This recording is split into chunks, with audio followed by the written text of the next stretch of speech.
Welcome to MLS Online Virtual Classroom. Today, in Unit 1, we will study punctuation. And in punctuation, we will be learning about capital letter. So, open up page number 16 and let's get started. On this page, you can see some sentences given. They tell us the daily routine of Adam. Let's read it together. The first sentence is I get ready for school. The school bus comes at 7 o'clock. When I get home, I do my homework.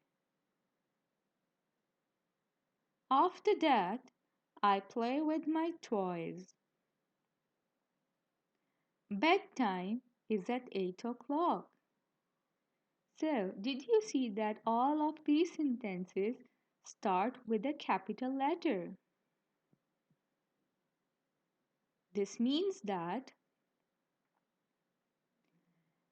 the first letter of every sentence is capitalized, and whenever you write a sentence, the first letter should be capital. Now, let's do an activity. Make a list of your daily routine. Just like Adam, write your daily routine on a loose sheet.